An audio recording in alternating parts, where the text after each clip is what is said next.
안녕하세요, 고포린입니다. 저번 에피소드에서 시즌 1쿼터 리뷰를 하자마자 여러가지 결과가 이어지면서 또 한 주 만에 여러 변동이 생겼어요.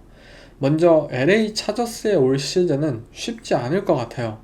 뭐 사실 차저스가 시즌 초에 항상 좀 이런 팀이긴 한데, 시즌 초에 막 반짝였다가 저스틴 허버트도 뭐 MVP급 퍼포먼스 막 굉장했다가 뭐 부상이니 뭐니 하면서 겹치면서 결국 시즌 말미에는 잊혀지는 팀들 중에 하나죠. 지금 차저스 두 명의 주전 런닝백이 부상으로 빠졌어요. 물론 이들이 아무리 패싱에 있어서 올 시즌 발전을 거두었더라도 그렉로만의 오펜스의 근간은 러싱이에요.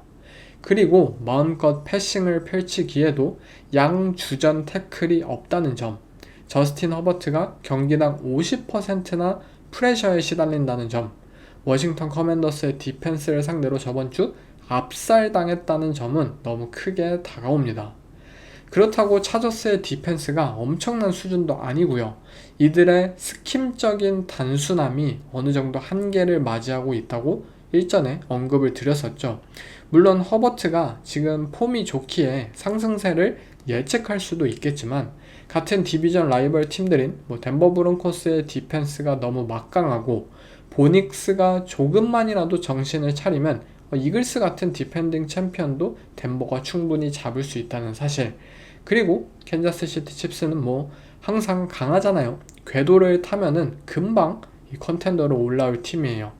그렇기에 LA 차저스의 남은 시즌, 개인적으로는 정말 2주차까지 이들이 받았던 하이프에 비해서 좀 추락할 요소가 너무나도 많다고 여겨지는 만큼, 저번주 제가 이 차저스가 굉장히 좋을 것 같다라고 언급을 드렸지만 단 한 주 만에 이 변동 때문에 많은 것들이 바뀌지 않았나라고 생각이 듭니다.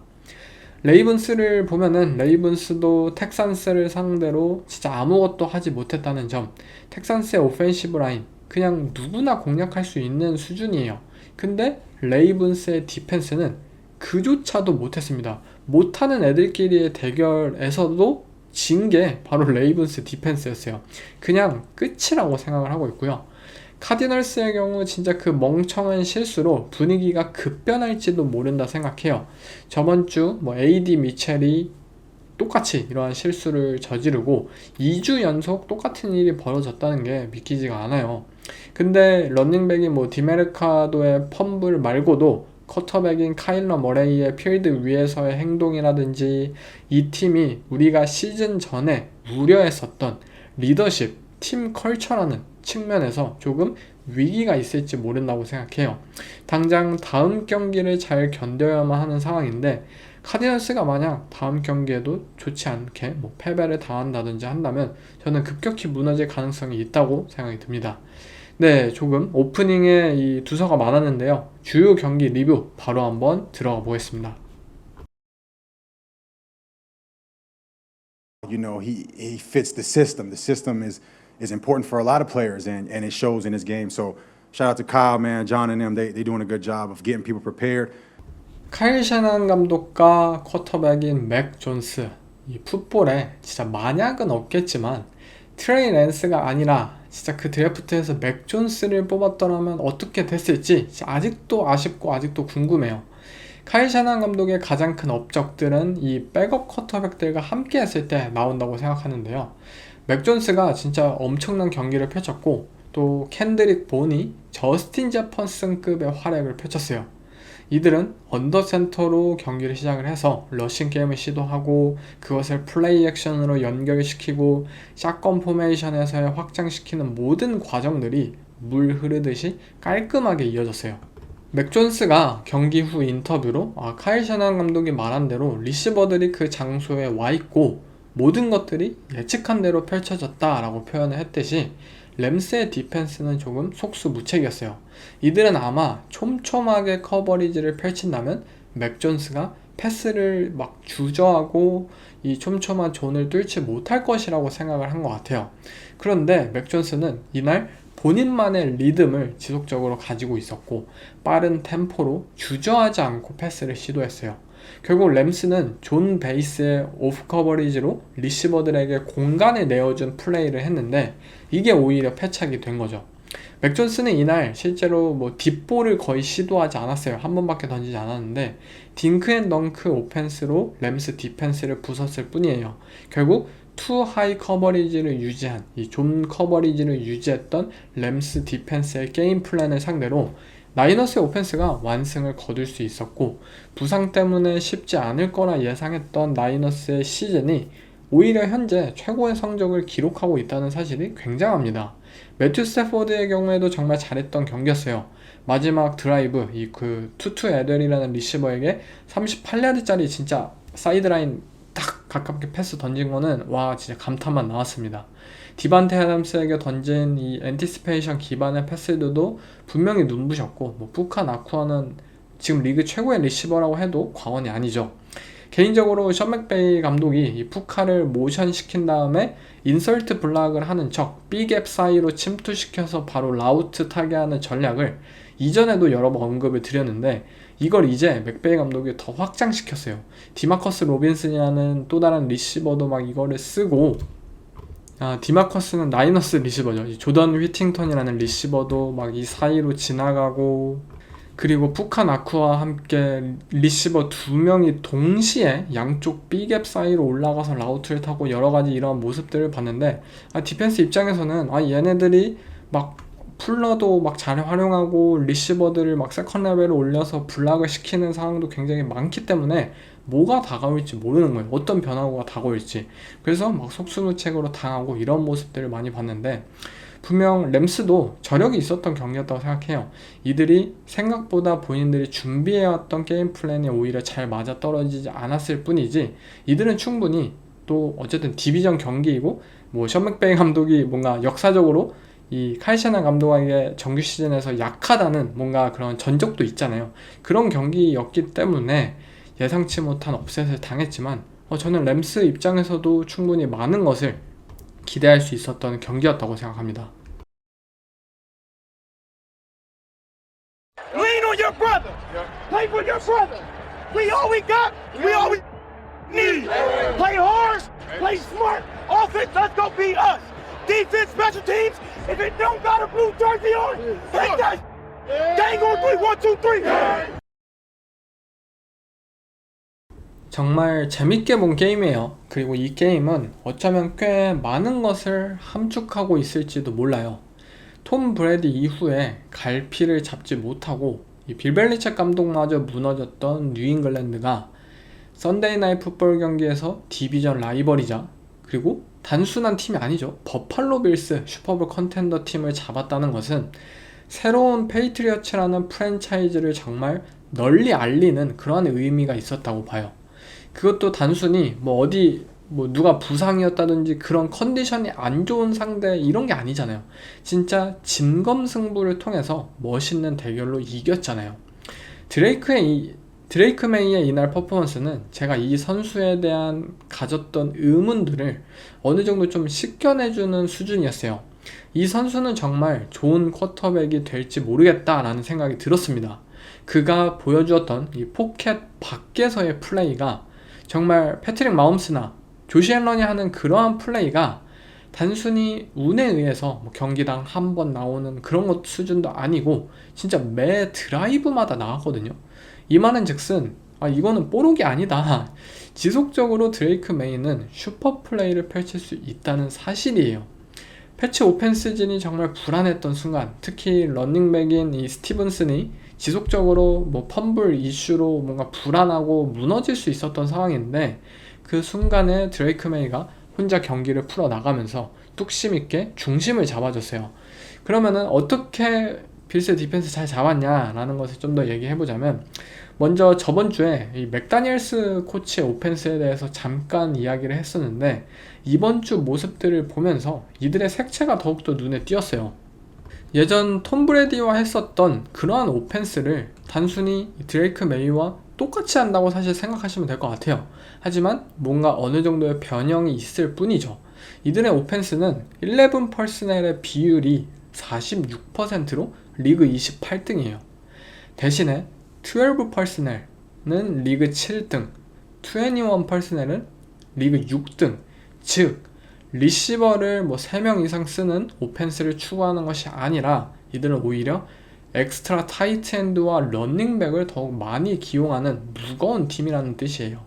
원래도 이들은 무거운 팀이긴 했지만 이는 이 경기에서 버팔로 빌스라는 팀에게 더욱더 효과적인 이 퍼스널 운영이었어요.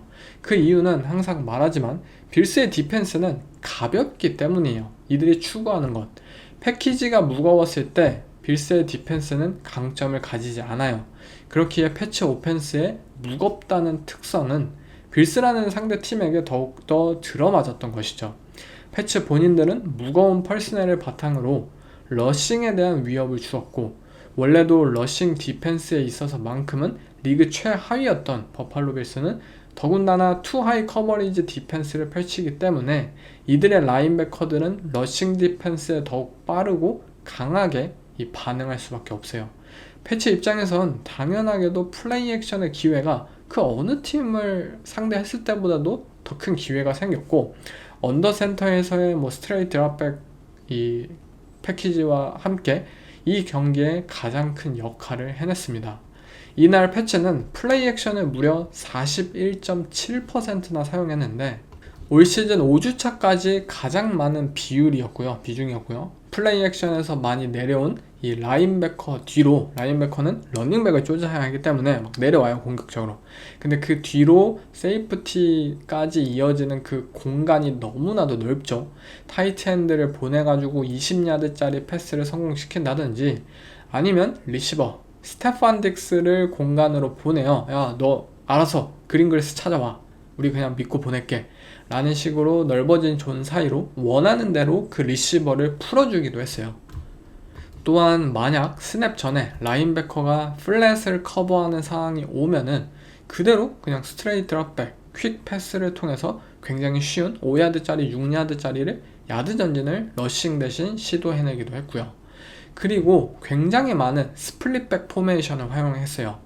2명의 런닝백들을 쿼터백, 이 드레이크 메이 옆에 끼어서 이들이 의도했던 것은 양쪽에 있는 엣지 러셔들을 매 패싱 상황마다 칩하여 태클들의 블락에 도움을 주는 것이었어요.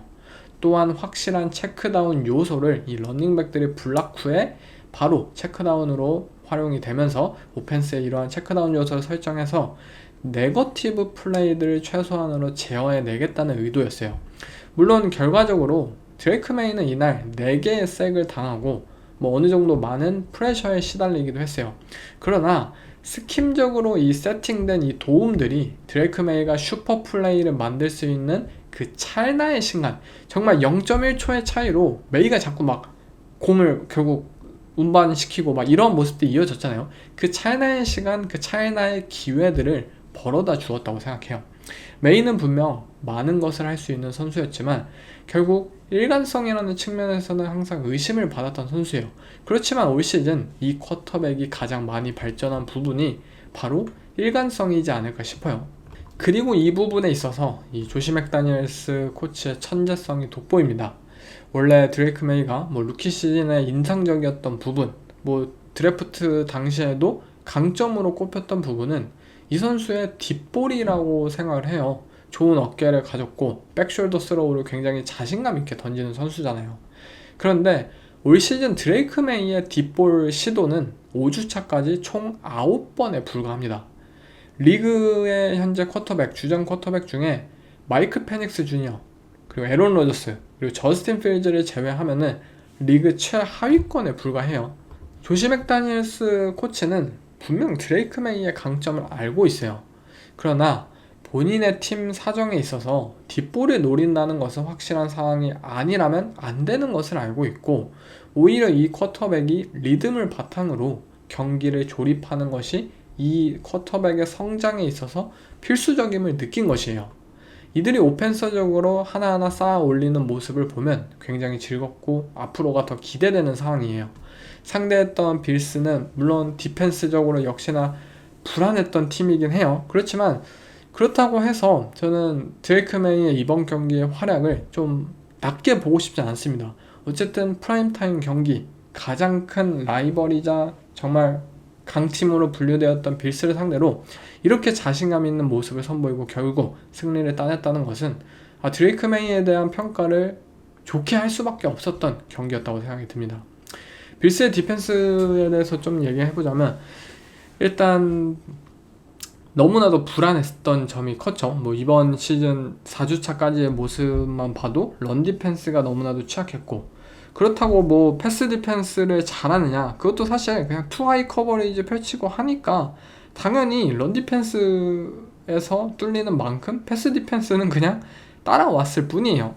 그렇기 때문에 뭐 빌스의 디펜스가 뭐 어느 하나라도 좋다라고 평가하기에는 분명히 무리가 있었어요. 그리고 실제로 이들의 디펜시브 라인이 분명 준수한 선수들은 보유하고 있지만 경기가 길어지고 또 조시 알렌이 턴오버가 나오거나 조시 알렌이 정말 뭐 10분 이상 공을 뭐 들고 있는 그런 드라이브를 지속적으로 만들어내지 못하는 한 너무나도 부족해요. 체력적으로 그것이 힘들어졌을 때 이들은 무언가 변화구를 줄 수 있는 그러한 모습들이 부족하고, 현재 이들이 가진 세컨더리의 탤런트를 봤을 때는 커버리지에서의 펼쳐지는 플레이들이 굉장히 단조롭고 뻔할 수밖에 없다. 이러한 탤런트적 한계가 명백한 상황이고, 본인들이 진짜 조이보사 같은 선수가 활약할 수 있는 그러한 체력적인 여유를 좀 만들어 주어야 하는데, 이처럼 비등한 경기가 펼쳐지거나 턴오버 때문에 여유가 없어지는 상황에는 매 경기 많은 실점을 내줄 수 있는 수준이라고 봐요. 오펜스의 경우에는 뭐 조시 알렌이 잘했죠. 레드존에서 뭐 커티스 3을 모션 시켜가지고 자연스럽게 막 오픈 터치다운 만들기도 했고, 플레이 액션을 잘 활용해서 빅플레이를 연달아 만들기도 했어요. 패치의 디펜스도 어느 정도 단순한 그런 스킴을 현재 보유하고 있죠. 물론 이들이 그나마 좀 빌스나 이러한 디펜스와는 다른 점은 어쨌든 프론트에서의 운영이 그래도 빌스보다 낫다 이거예요. 밀튼 윌리엄스, 크리스찬 발모어, 리그 최고의 패스러시 능력을 가진 디펜시브 태클 듀오예요. 이들을 양 엣지러셔로 두고 5 테크닉으로 두고, 아니 엣지러셔를 막 3 테크닉 1 테크닉으로 선보여. 그렇게 하거나 뭐 엣지러셔 인사이드에 같이 배치시키는 전략이나, 또는 밀튼 윌리엄스와 크리스찬 발모어를 같은 쪽 사이드에 두면서 막 빌스의 오펜시브 라인을 상대로 뭔가 다양한 프런트 운영을 보인 것은 굉장히 인상적이었어요. 그렇지만 패치의 경우에도 분명 디펜스적으로 무언가 많은 것을 시도하진 않습니다. 뭐 블리치를 왕창 한다든지, 또는 세이프티 뭐 로테이팅을 통해서 뭐 시뮬레이티드 프레셔를 창출한다든지, 이러한 것들을 사실 추구하는 팀은 아니에요. 이들은 오히려 우리 팀의 팀 탤런트가 막강한다면 우리는 걱정할 게 없다, 뭐 다른 거 할 거 없잖아, 우리는 그냥 태클 잘하고 그냥 빠르게 반응하면 돼, 그것을 좀 추구하는 스타일이 마이크 브래블 감독의 디펜스이기 때문에 뭐 조시 앨런도 충분히 공략을 할 수 있었다라고 생각이 듭니다. 하지만 결국 이 경기 막판 이 클러치 상황에서 크리스찬 곤잘레스라는 코너백의 존재감이 진짜 미친 수준이지 않았나라고 생각이 들어요. 그 선수가 정말 리시버들을 지원하고, 그 막 크리스찬 곤잘레스 참고로 부상에서 온전히 회복되지도 않은 상황이었죠. 그럼에도 불구하고 막 전방위로 막 다 뛰어다니면서 이 조시 알렌을 차단하고, 또 조시 알렌도 그 레드존에서 막 인터셉션 던지고 그 실수를 저지르면서 그 실수 하나의 차이로 결국 이 뉴잉글랜드가 승리를 거둘 수 있었다고 생각이 들어요. 물론 빌스도 충분히 좋은 경기를 펼쳤지만 디펜스적으로 아쉬움을 어쩔 수 없이 드러날 수밖에 없었던 경기였고, 이러한 점들을 잘 공략해낸 이 뉴잉글랜드의 일격이 맞아들었던 경기였다고 생각이 듭니다. We just missed. It looked like you slowed up on the play. Did you not think the ball was coming your way, or what happened with that? It's not that I didn't think the ball was coming. When I looked up, I didn't see the ball. And I looked back, I didn't see the ball, and then the ball was thrown. So, like I said, we just missed. 이글스의 무패가 깨졌네요. 그리고 지금 AJ 브라운이 인터뷰로 뭐 실패된 플레이에 대해서 본인이 아닌 젤런 헐츠에게 책임을 돌린다든지 작년과 비슷한 그림으로 지금 개인적으로 가고 있어서 너무나도 소름이 돋고 있는데요. 슈퍼볼을 우승했던 작년에도 시즌 중반 이들의 불화설이 나왔어요. 하지만 우승을 했고 모두가 해피했잖아요. 올해도 저는 이글스에게 아직 많은 시간과 기회가 남아있다고 생각해요. 그 방법을 찾는 게 중요하겠죠, 물론. 근데 어쨌든 늦지는 않았습니다. 먼저 이번 경기 이글스의 오펜스는 굉장히 단순했어요. 아마 올 시즌 경기 전체 중에 가장 단순한 게임 플레이였다고 생각이 드는데요. 슬랜트 라우트와 고볼, 이 두 가지가 다였어요. 상대가 블리츠를 하거나 상대가 싱글 하이 커버리지를 펼치면 그냥 던져요, 고볼을. 디반테 스미스와 AJ 브라운, 리그 최고의 리시버 듀오가 있잖아요. 어떤 코너백이 오든 자신있게 공을 던져줄 수 있고 자신있게 공을 가져올 수 있는 선수들이에요. 그렇기에 젤런 헐츠는 공을 초반부터 다운필드로 공을 던져냈고 이것이 꽤 잘 먹혀들었어요. 그리고 만약 썰드 앤 숄트 상황, 짧은 야드를 전진해야 한다라는 생각이 들면은 슬랜트 라우트를 던졌어요. 뭐 플레이 액션 조금 시도하고 뭐 불플레이 몇 개 있었지만 별 효과가 결과적으로 없었고요. 전체적으로 이글스는 이 딥볼과 슬랜트 라우트, 그냥 복잡하게 생각하지 말고 우리 팀의 탤런트 짱짱하잖아, 그냥 AJ 브라운 해줘, 디반테 스미스 해줘, 세쿠안 바클리 해줘, 이걸로 가자. 이들이 한 번씩 이 상대 이 매치업된 선수들을 이겨줘가지고 빅플레이 성공시키면 터치다운 만들면 그걸로 됐잖아. 그게 이글스의 이번 경기 게임 플랜이었어요. 물론 이게 17점을 올릴 때까지는 성공을 거두기도 했어요. 세쿠안 바클리의 이 맨커버리지 상황에서 진짜 왁 따돌려가지고 터치다운 만든 것까지, 여기까지는 괜찮았어요. 그러나 이러한 방식은 결국 지속될 수 없다는 걸 우리 모두가 알잖아요. 전반전 그 성공을 토대로 후반전에 똑같은 전략을 들고 나와서 오펜스를 똑같이 플레이한다는 것, 이것은 전략이 아니에요. 전반전 성공을 토대로 후반전에 다른 전략을 들고 나와서 디펜스가 어드저스먼트 하지 못하도록 만드는 게 그게 바로 전략이에요. 하지만 이글스는 똑같았어요. 그대로 슬랜트 라우트 시도하니까 덴버 브론코스가 디펜시브 태클 한 명을 커버리지로 드랍하는 이 보너스 훅 전략을 들고 나왔고 결국 슬랜트 라우트를 못 던지게 됐어요. 그리고 벤스 조셉 코치는 더 빠르고 더 예상치 못한 방향으로 블리츠를 설정하기 시작했고 젤런 헐츠는 포켓 안에서 당황해가지고 3쿼터 첫 드라이브 터치다운 이후로 4번 연속 펀트가 이어졌어요. 지속 가능한 드라이브가 가능하냐라는 측면에서 이글스는 또 한 번 이 경기에서 실패를 한 것이죠. 물론 상대는 덴버의 디펜스였어요. 만만치 않았을 거예요. 어느 팀이 상대해든 만만치 않아요. 그렇지만 이글스 또한 탤런트 자체가 정말 좋은 팀이잖아요. 그걸 어떻게 활용하느냐에 있어서 이들은 또 한 번의 실패를 경험했고요. 이 경기 이글스 입장에서 제 개인적으로는 더 많은 러싱 게임을 시도했으면 어땠을까 라고 생각이 들었어요. 어쨌든 젤런 헐츠가 뭐 단순한 플레이를 소화해야 되는 상황이고 뭐 커버리지를 잘 읽지 못하고 막 디시전 메이킹 못 내리고 있는 상황에서 그냥 뭐 러싱이 좀 결합된 플레이가 이어진다면 이 선수가 좀 막 트레버 로렌스가 막 미친듯이 막 활약했던 것처럼 자신감을 스스로 좀 회복해서 좀 이렇게 몸을 달아오르게 만들어서 한다면 이것도 분명한 방법 중에 저는 하나였을 것이라고 생각이 들어요. 그렇지만 이글스는 분명 올 시즌 세쿠안 바클리라는 러닝백이 작년 대비 주춤한 모습을 보이기 시작하자 러싱을 줄였어요.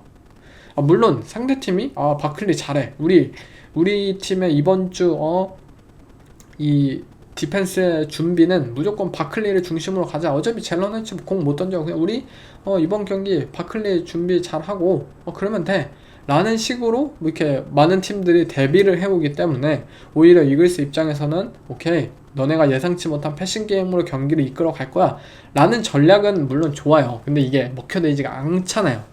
결국 바클리 또한 주춤하고 이들이 오펜스적으로 무언가 활로를 찾지 못한다면 또 다른 런닝백, 윌 시플리나 또는 트레이드를 통해서 영입한 탱크 빅스비, 트레이드를 해놓고서는 리터너 말고는 아예 안 쓰고 있어요.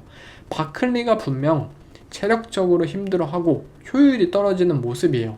그러면 다른 런닝백들 번갈아 가면서 이 스냅을 주면 되잖아요. 근데 그게 전혀 이루어지지 않는 상황입니다.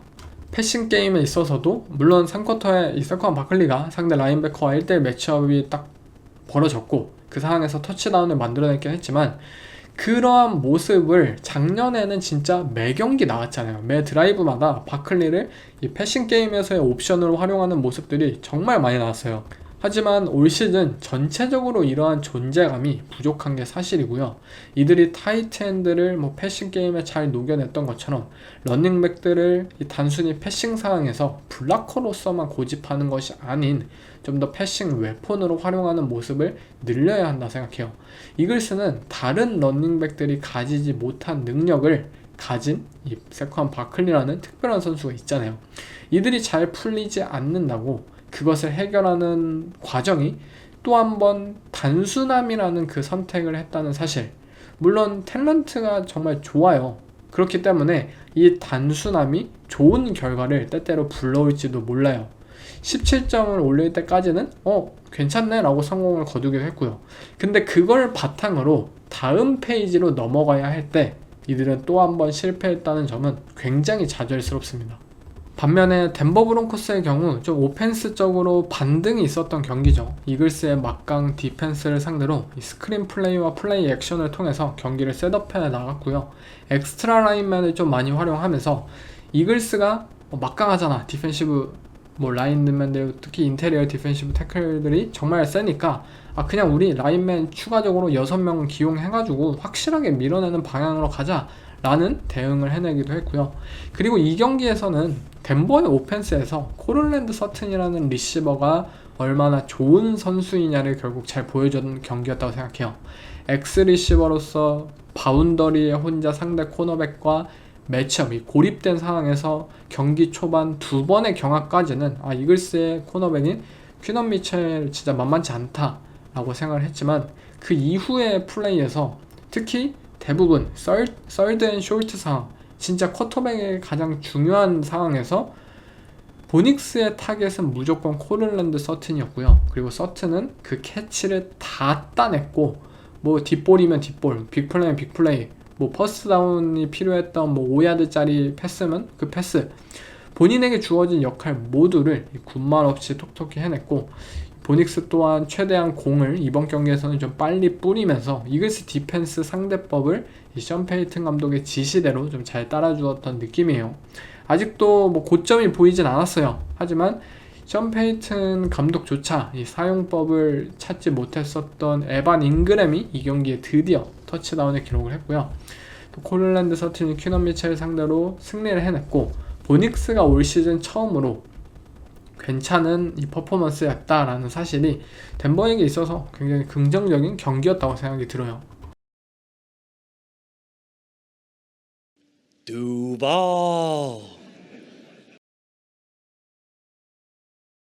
2009년 만에 처음으로 캔자스시티 칩스를 잡은 잭슨빌 제기어스, 이들의 하이프를 과연 고지고대로 믿을 수 있을지 한번 볼게요. 먼저 잭슨빌의 경우 현재까지는 예상했던 모습을 보여주고 있어요. 이들은 굉장히 뛰어난 오펜스 플레이 콜러가 감독이에요. 그리고 그 감독이 제일 먼저 바로잡은 것은 바로 러싱 게임이에요. 현재 트래비스 이티엔 이 시도당 러싱 야드가 무려 5.8이에요. 물론 이게 지속될 거라고는 생각하지 않아요. 시즌 끝날 때까지. 그러나 작년 역사적인 시즌을 만들어냈던 세컨 바클리의 시도당 러싱 야드랑 동일한 수준이에요. 지금 잭슨빌이 런게임을 진행하는 모습은 실제로 굉장히 재밌습니다. 이들은 모든 것을 시도하니까요.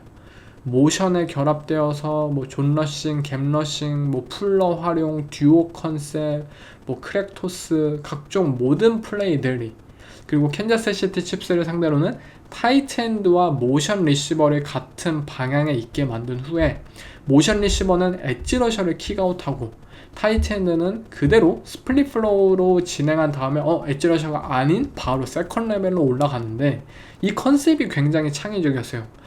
이 디펜스 입장에서는 모션 리시버가 과연 블락을 할지 아니면 스윕으로 공을 받아 뛸지 아니면 그냥 라우트를 그대로 뛸지 세 가지의 이 모든 가능성이 있기 때문에 예측이 힘들고, 같은 방향에서 또 한 번 뒤이어서 나오는 이 스플릿 플로우의 타이트엔드 또한 이 타이트엔드가 과연 엣지러셔를 킥아웃 하는 건지, 아니면 세컨 레벨로 인설트 할지, 아니면 플레이 액션 뭐 서브마린 라우트나 이러한 진짜 리시버로서 활용될지 라인베커의 머릿속을 끊임없이 흔든다는 것이에요.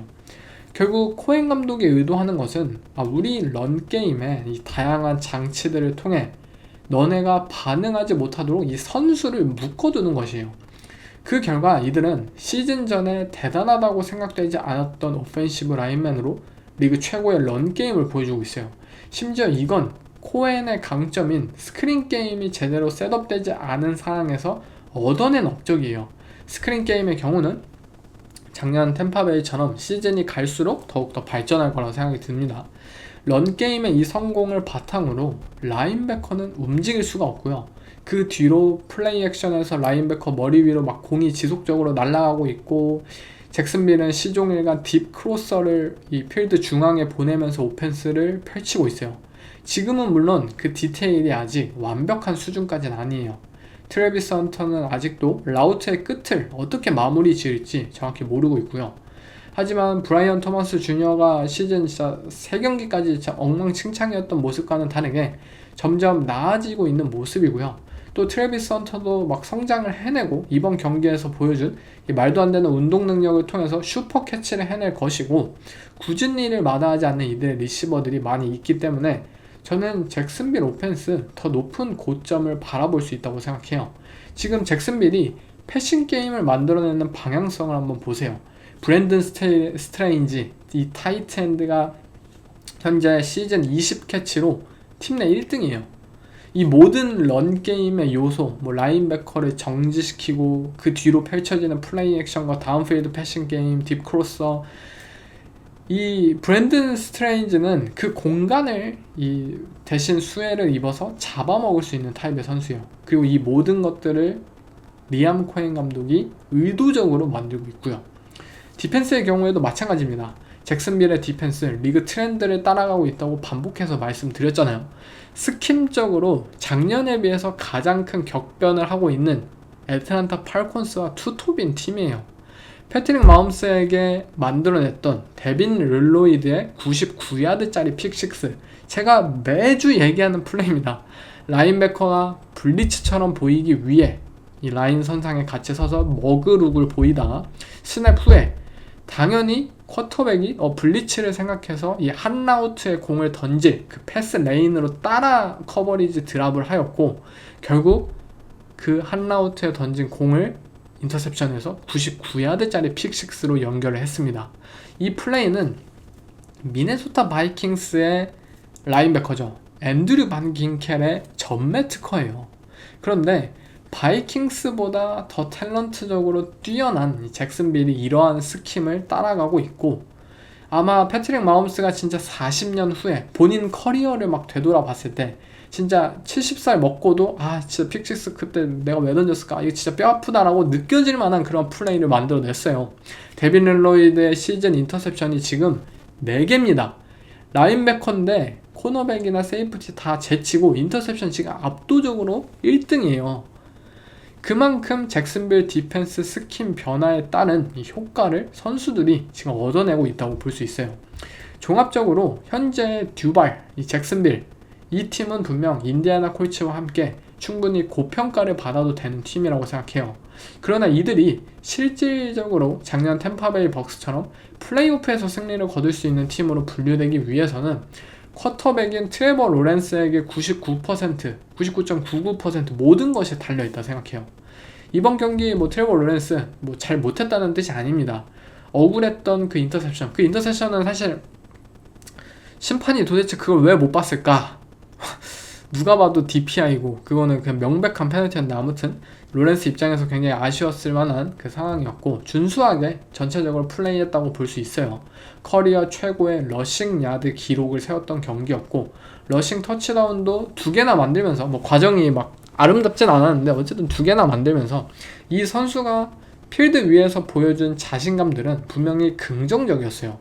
로렌스가 이 경기 스크램블로 막 날뛴 그 요소들도 아까 얘기한 이 오펜스와 요소와 조금 이어져서 얘기를 드리자면, 지속적으로 아까 말씀드렸다시피 라인베커를 고정시키고 라인베커의 뒤를 딥 크로서로 계속 플레이 액션과 함께 노리다 보니까 라인베커들이 아예 등을 돌리고 후방을 아예 커버하는 모습을 지속적으로 선보였어요, 캔자스 시티가.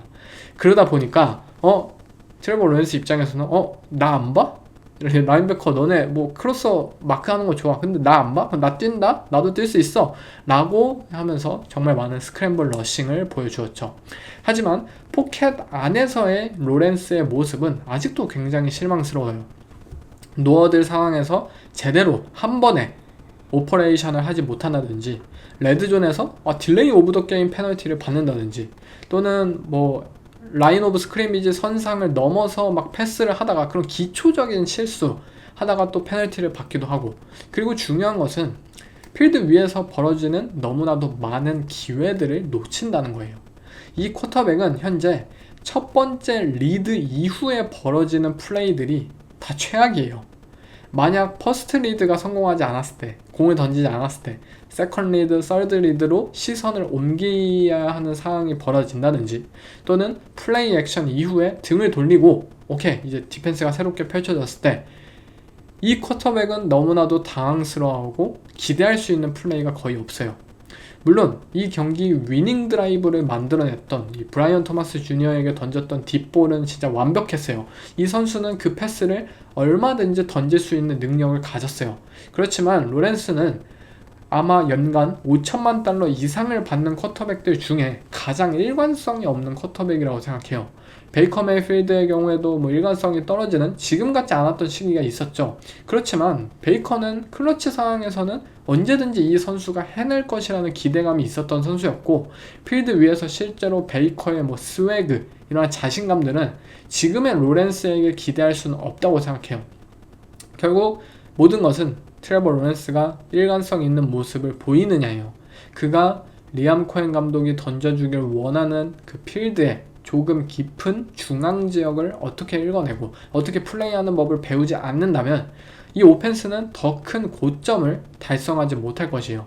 그리고 저번 주에도 말하긴 했지만, 저는 그냥 트레버 로렌스라는 선수 자체가 전체 1픽 출신으로서 제가 기대하던 선수의 역량을 그냥 보유하지 않았다는 사실을 이제는 받아들여야 할 때이지 않나 라고 생각을 해요. 그러나 만약 진짜 제가 이제는 포기를 했는데 너 포기 잘했다, 나 이제 달라질 거야, 이 리암 코엔 감독과 진정 성장을 해낸다면 어쩌면 진짜 이야기가 달라질 수도 있지 않을까 라고 생각이 들고요. 캔자스 시티 칩스의 경우에는 사실 경기에서 패했고, 아무래도 이 프라임타임 매치업에서 그것도 약팀의 이미지가 강했던 잭슨빌한테 졌기 때문에 이 패배를 좀 크게 느끼시는 분들이 있는 것 같아요. 근데 저는 오히려 이 경기는 칩스의 팬들 입장에서 굉장히 긍정적으로 바라볼 여지가 많았다고 생각해요. 물론 디펜스적으로는 미안합니다. 이들은 확실히 최근 4년간 보여주었던 디펜스 퍼포먼스 중에 올 시즌이 가장 별로예요. 이들의 라인베커들은 하나의 플레이밖에 못해요. 딥크로스 막아야 되니까 트레버 로렌스 그냥 스크램블 내주자. 또 뭐 러싱을 막아야 돼, 그러면은 또 플레이 액션에서 커버리지를 다 뚫리고, 그렇게 이들의 라인베커들은 구성이 되어 있고요. 코너백들도 뭐 트렌트 맥더피를 제외하면은 굉장히 불안한 게 사실입니다. 모든 로테이팅에 있어서 커뮤니케이션을 담당하고 정말 굳은 일을 해냈던 이 세이프티들의 역량 또한 작년, 재작년에 비해서 현저히 부족하고요.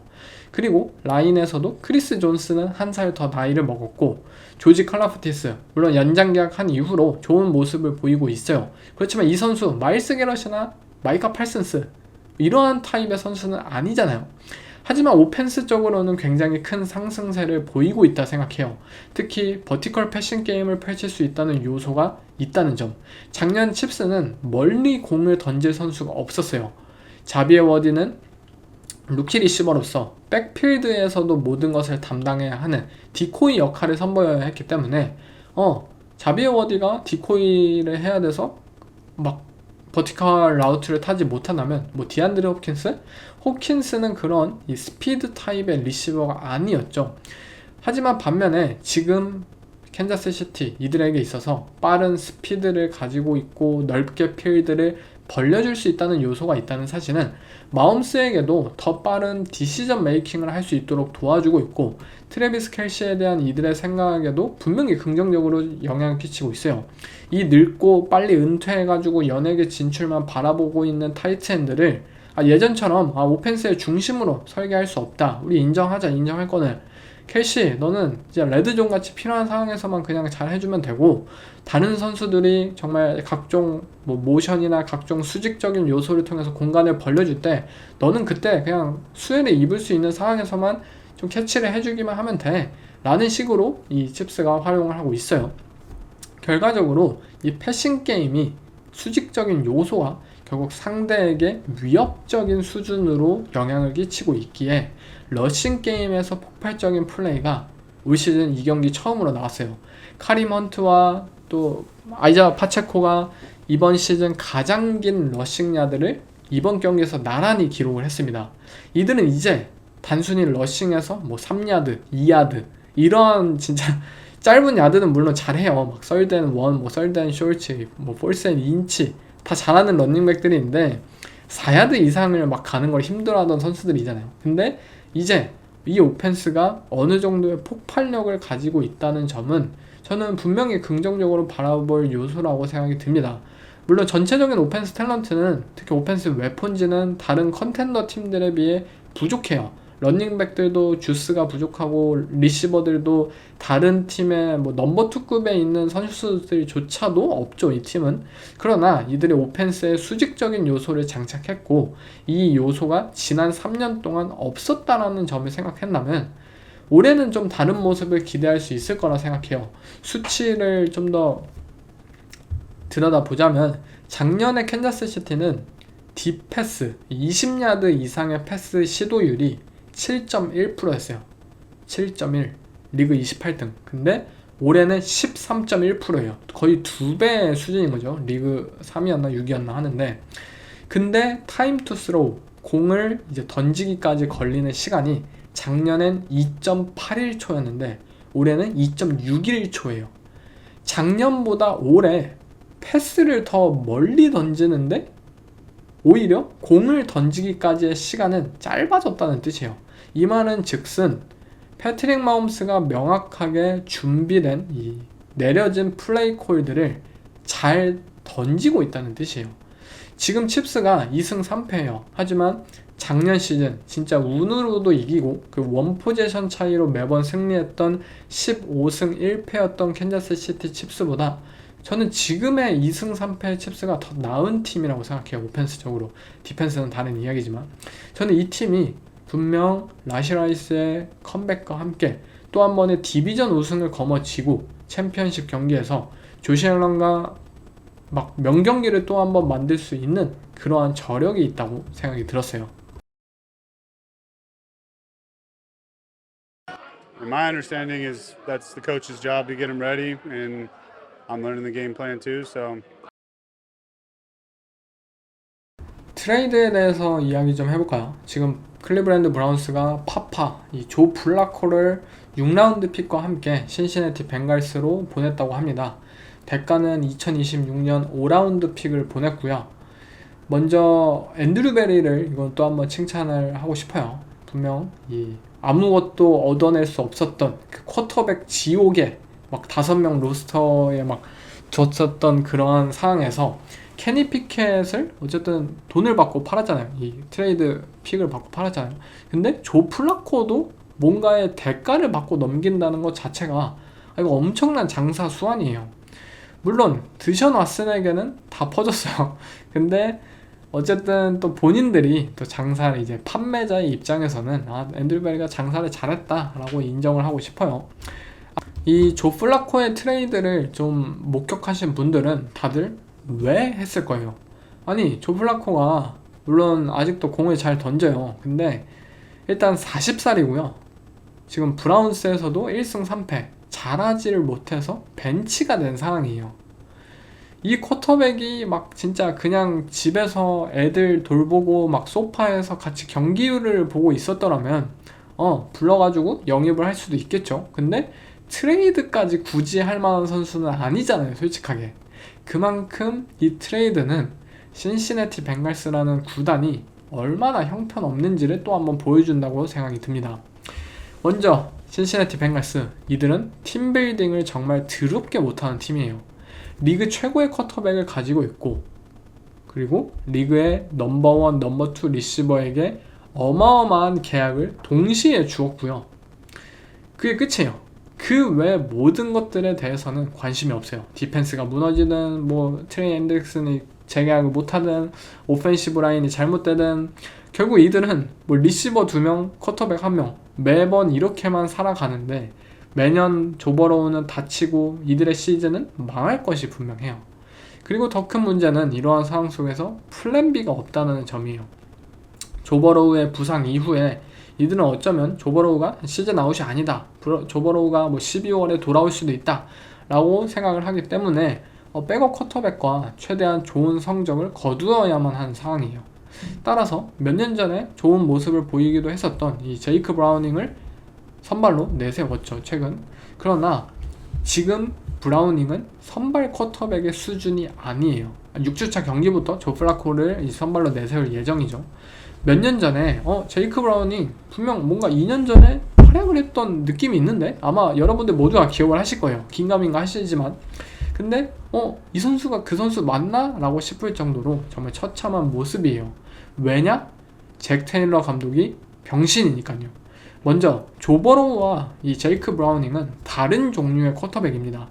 샷건 포메이션에서 시작을 해서 두 리시버를 바탕으로 패싱을 폭격함과 동시에 필드 위에서 벌어지는 모든 일들을 혼자서 담당하는 쿼터백인 조 버로우와 정말 많은 도움이 필요한, 러싱도 중요하고 언더센터에서 플레이를 펼쳐야 되고 플레이 액션만이 유일하게 그의 가장 큰 무기가 되는 이 제이크 브라우닝은 완전히 다른 종류의 쿼터백이에요.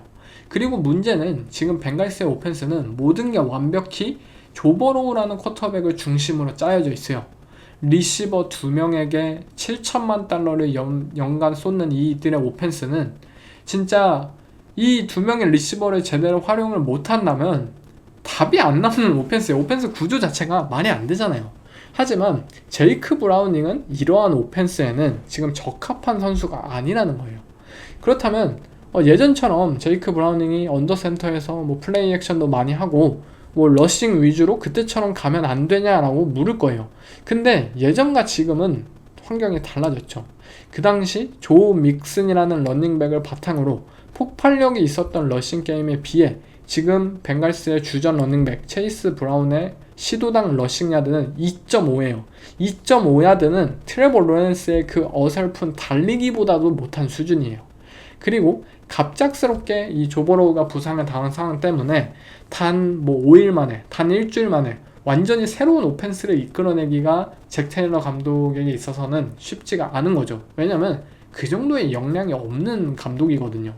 하지만 정말 좋은 오펜스 플레이 콜러라면은 저는 다 해낼 수 있다고 생각해요. 조던 러브가 작년 시즌 초에 부상을 당했을 때 맨 라플라 감독은 조던 러브와 완전히 다른 타입의 쿼터백인 말릭 윌리스와 함께 성공을 거두었고요. 션 맥베이 감독은 베이커 메이필드와 진짜 계약을 하고 베이커 메이필드와 비행기 숑 타고 와가지고 막 3일 만에 역전승 막 90야드짜리 드라이브 만들고, 지금 카일 샤나한 감독은 맥 존스를 진짜 1라운드 픽 출신으로 다시 한번 만들고 있어요. 그런데 잭 테일러 감독은 머저리예요. 기존에 있었던 이 조 버로우 중심의 오펜스 시스템을 뒤바꿔가지고 쿼터백에게 딱 맞는 오펜스를 재단할 만한 능력도 없고요. 신시내티라는 팀이 워낙 형편없고 팀빌딩이 잘못되었기 때문에 조 버로우와 비슷한 타입의 오펜스를 펼칠 수 있는 쿼터백을 가지고 있어야 했지만, 아니 신시내티는 매년 백업 쿼터백을 뽑지도 않아요. 조 버로우의 오펜스를 펼칠 수 있는, 샷건 오펜스를 펼칠 수 있는, 정말 그 넘버원, 넘버2 많은 돈을 거머쥐고 있고 항상 공을 던져주길 바라는 그런 타입의 리시버들을 가지고 있음에도 불구하고 플랜 B가 없어요. 결국 이들은 조 플라코를 영입했어요. 왜냐? 방금 말했다시피 조 플라코가 다른 것은 다 못해요. 40살이고 막 여기저기 몸 쑤시고 모빌리티는 원래도 없어요. 그렇지만 포켓 안에 서가지고 샷건 포메이션에서 자말 체이스랑 티긴스에게 패스를 진짜 던지는 것 자체는 자신감 있게 잘 하잖아요. 뭐 20야드, 30야드, 40야드 그냥 다 잘 던져요. 진짜 단순한 거예요. 이 트레이드가 왜 일어났냐? 이렇게 단순한 거예요. 그거 하나 때문에, 이 사실 때문에 본인들이 플랜 B가 없고 본인들이 제이크 브라우닝을 위해서 오펜스를 못 짜주기 때문에 지금 우리 팀을 이끌 수 있는 쿼터백은 40살에 파파 조 플라코밖에 없다라고 생각을 하고 트레이드를 영입한 것입니다. 하지만 공은 분명 잘 던질 거예요. 뭐 정확성은 어디 나가기도 하겠지만 어쨌든 공은 여러 번 40번 50번 던질 수 있는 어깨예요. 그렇지만 이들의 오펜시브 라인은 하나도 나아지지 않았고요. 이들의 러싱 게임은 2.5야드 없는 수준이고요. 디펜스 처참해요. 뭐 디펜스 기대할 수 있는 게 없잖아요. 이들이 조버로우에 복귀 전에 뭔가를 노리는 게 당연히 이치상 맞아요. 그렇지만 냉정하게 말하면 희망이 없는 상황입니다.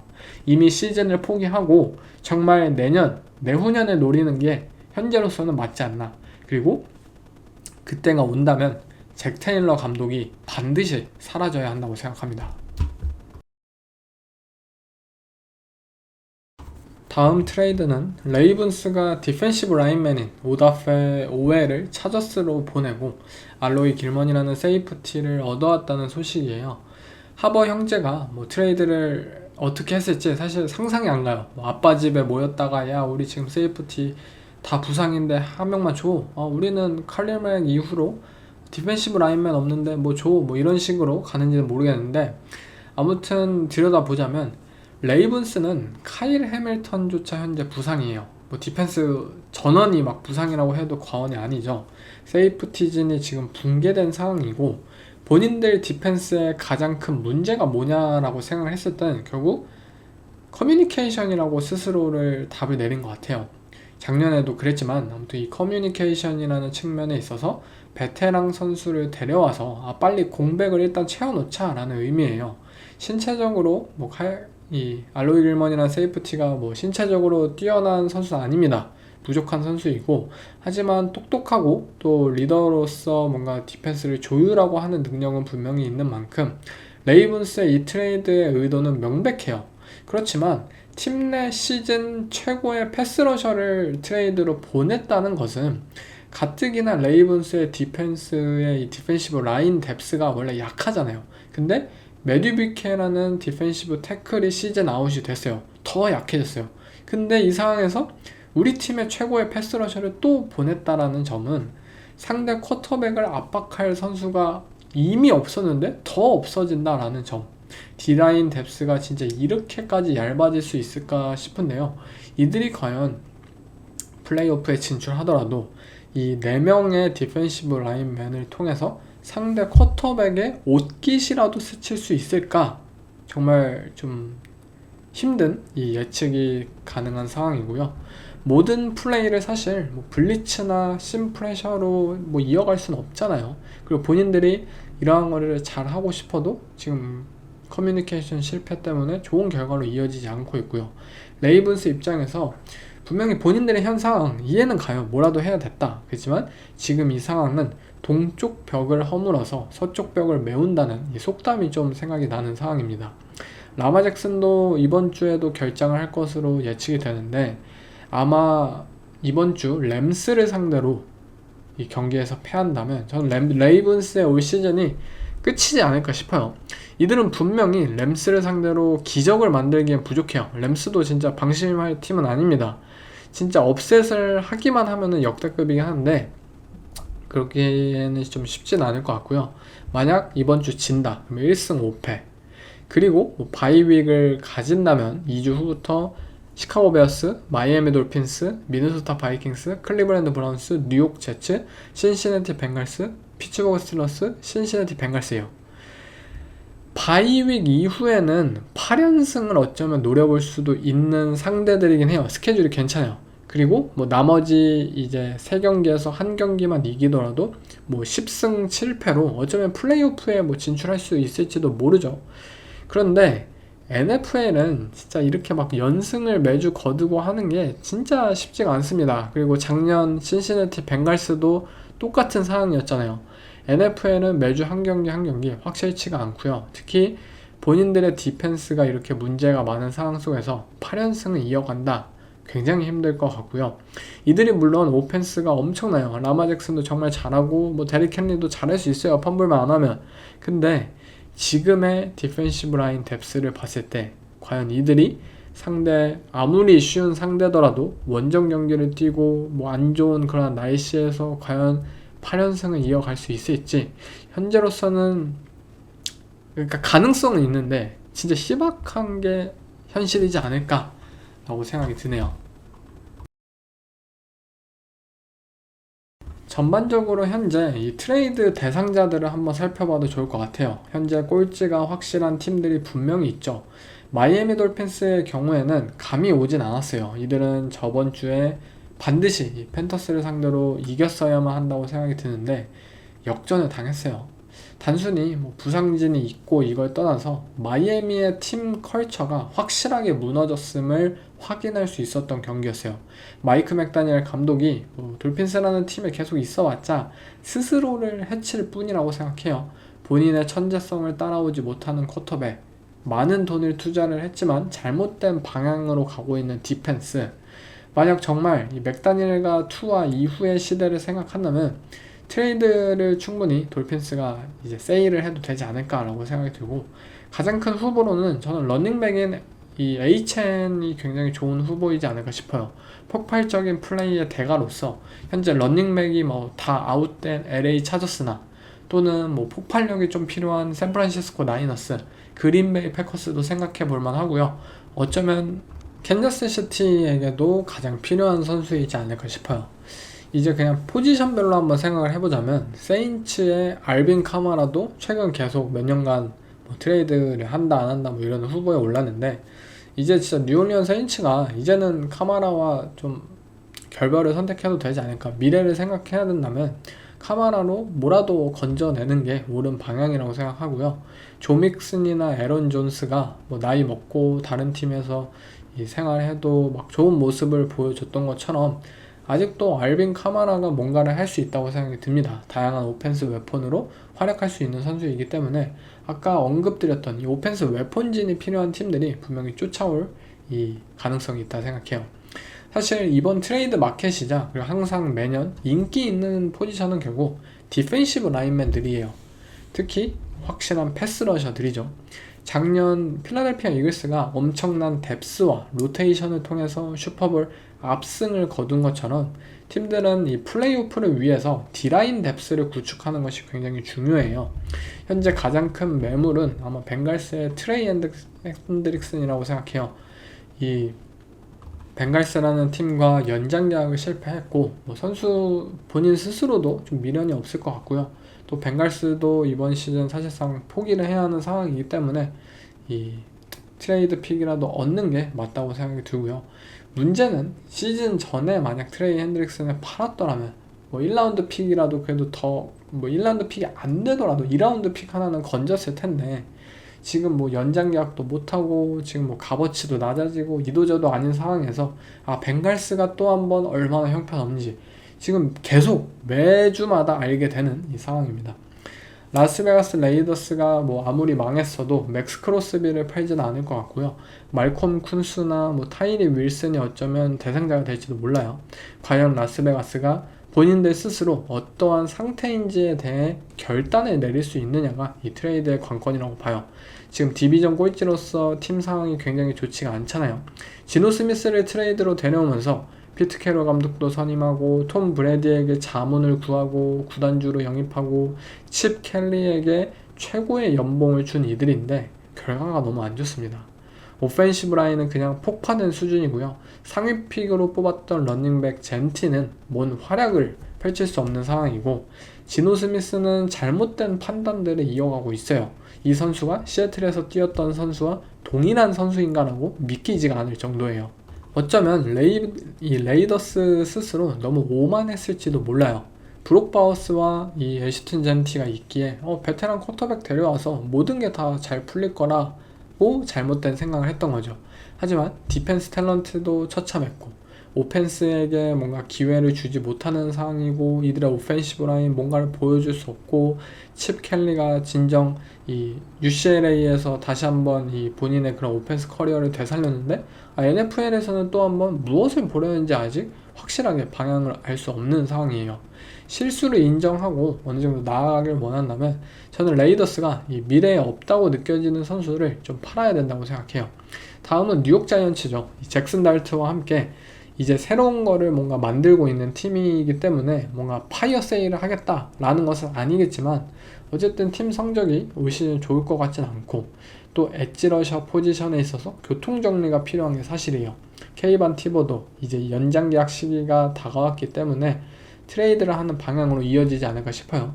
이 선수가 분명 좋은 잠재력을 가진 것은 맞지만 아직 단 한 번도 만족스러운 시즌으로 이어지지 못했다는 점들은 자이언츠가 새로운 선수인 압둘 카터로 미래를 겨냥하는 것이 충분히 이해가 되는 상황입니다. 그리고 뉴올리언 세인츠 칼 그랜더슨 정말 피지컬하고 탄탄한 선수죠. 세인츠가 반드시 팔아야 한다고 생각하고요. 팀 사정상 섞여봤자 얻는 게 없죠.